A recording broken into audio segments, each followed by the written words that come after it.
अस्सलाम वालेकुम, this is Zaara Shafi. उम्मीद करती हूँ आप तमाम लोग खैर खैरियत से होंगे। तो जनाब, पाकिस्तान और अफ़गानिस्तान की टीमें आज मद्दे मुकाबिल हैं और ये मैच यकीनन एक हाई वोल्टेज मैच होगा। शारजाह इससे भी पहले कई ऐसे हाई वोल्टेज मैचेस हमें दिखा चुका है और अभी जो हमने रीसेंट परफॉर्मेंस देखी है अफ़गानिस्तान टीम की, तो वो टफ टाइम तो हमें दे सकते हैं। होपफुली पाकिस्तान इंशाल्लाह जीत जाएगा, लेकिन ये तय है कि आसान विन नहीं होगा और अफ़गानिस्तान ठीक ठाक टफ टाइम आपको देगा। इससे पहले भी आपको याद होगा कि ट्राई नेशन सीरीज़ में पाकिस्तान और अफगानिस्तान दो बार मद्दे मुकाबले आए हैं। एक बार पाकिस्तान ने 31 रन से मैच जीता था और सेकंड टाइम अफगानिस्तान ने 18 रन से मैच जीता था। अगर हम पहले मैच की बात करें तो सलमान अली आगा और उनके साथ मोहम्मद नवाज़ ने 50 प्लस रन स्कोर किए थे और धुआंधार दोनों की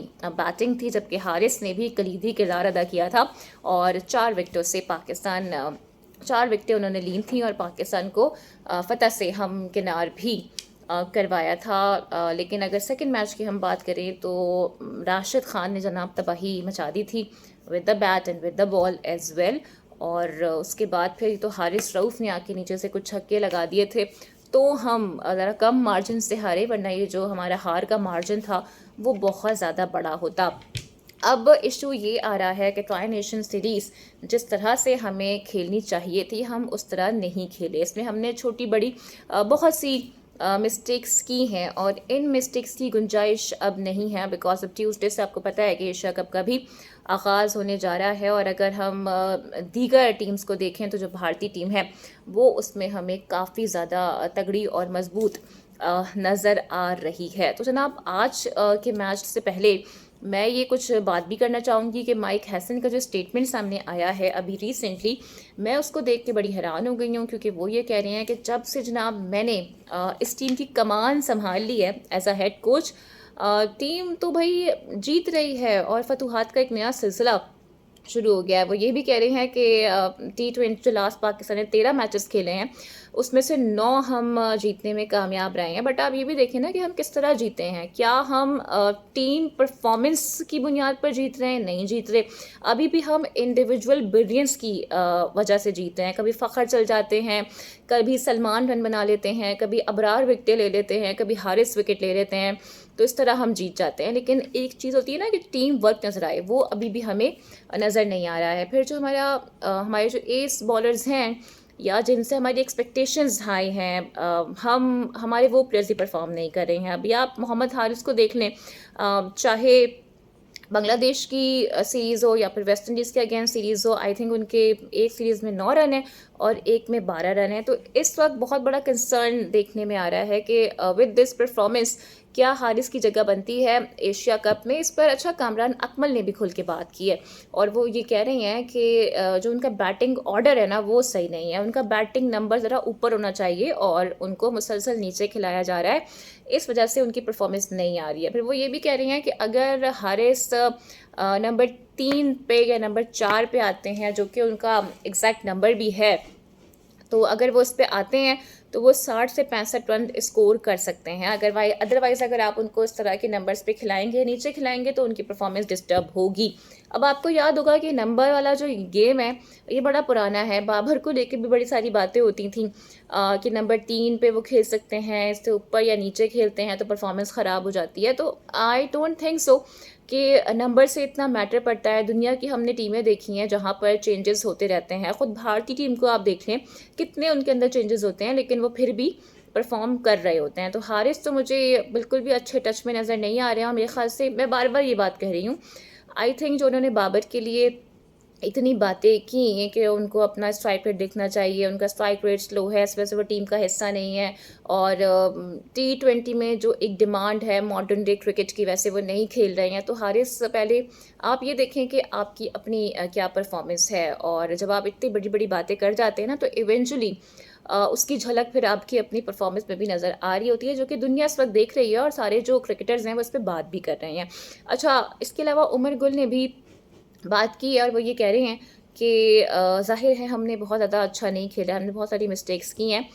डेथ ओवर्स का भी उन्होंने ज़िक्र किया कि वहाँ पे हमारी बॉलिंग अच्छी नहीं हो रही है। इवन सलमान अली आक़ा भी बड़े वोकल हुए हैं इस बात पे, और उन्होंने कहा था कि जिस तरह से हमारी बॉलिंग होनी चाहिए in the last 5 overs and in the death overs, हम उस तरह से बॉलिंग नहीं कर पा रहे हैं। और अगर देखा जाए ना तो पाकिस्तान ज़रा बैटिंग से कम और बॉलिंग से ज़्यादा ही जीतता रहा है। जो हमारी डोमिनेंस रही है वो हमारी बॉलिंग रही है, हमारी स्ट्रेंथ हमारी बॉलिंग रही है, लेकिन अभी हम उसमें काफ़ी हद तक लैग कर रहे हैं। आज के मैच में मुझे लगता है कि I think Wasim junior deserve a chance, और उनको एक चांस मिलना चाहिए, क्योंकि मुझे लगता है कि वो डेथ ओवर में भी बेहतर परफॉर्म कर सकते हैं। लेकिन जो माइक हैसन ने बात की है ना कि जनाब मेरे आने के बाद टीम जीत रही है, टीम में चेंज आ गया है, तो मैं तो इससे बिल्कुल भी फ़िलहाल अग्री नहीं करी, क्योंकि आप अभी जो जीत रहे हो वो किसके ख़िलाफ़ जीत रहे हो? बांग्लादेश, इसके अलावा वेस्ट इंडीज़, इसके अलावा ये यूएई, या फिर अफ़गानिस्तान।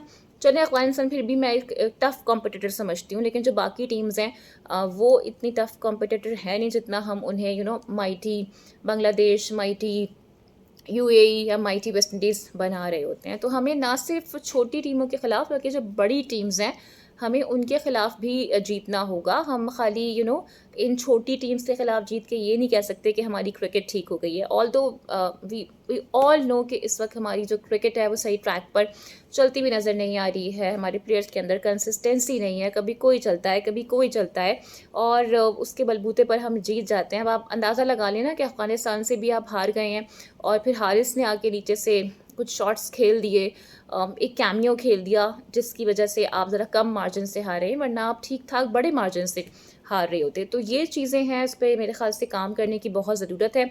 और देखते हैं जनाब आज के मैच में पाकिस्तान की परफॉर्मेंस क्या होती है, स्ट्रैटेजी क्या होती है, बिकॉज 2 मैचेस तो ऑलरेडी खेले जा चुके हैं। दोनों को अपनी स्ट्रेंथ का, अपनी वीकनेस का अच्छी तरह से पता होगा। आई थिंक आज फील्डिंग और बॉलिंग पाकिस्तान की बड़ी मैटर करेगी, और आई थिंक अगर हमने आज भी क्रूशल कैचेस छोड़ दिए क्रूशल मोमेंट्स पर, तो फिर हमारे लिए मुश्किलात पैदा हो सकती हैं। इसमें कोई दो राय नहीं है, पाकिस्तान इज़ फेवरेट हमेशा की तरह है, लेकिन अफ़गानिस्तान टफ़ टाइम दे सकता है। तो इस पे आपकी क्या राय है? अपनी राय का इज़हार कमेंट सेक्शन में ज़रूर कीजिएगा। उम्मीद करती हूँ कि आज की वीडियो आपको पसंद आई होगी। Don't forget to like and subscribe my channel. Video को लाइक और शेयर अपने लाजमी करना है। अपना बहुत ख्याल रखना है। अगली वीडियो में आपसे फिर मुलाकात होती है। टिल देन टेक केयर, अल्लाह हाफ़िज़। और साथ में एक सवाल भी मैं छोड़ रही हूँ, आपको क्या लगता है कि मोहम्मद हारिस को कौन रिप्लेस कर सकता है? क्या बाबर आजम की कोई जगह बनती हुई आप लोग देख रहे हैं? अपनी राय का इज़हार कमेंट सेक्शन में ज़रूर कीजिएगा, and enjoy the match as well. Take care, अल्लाह हाफ़िज़।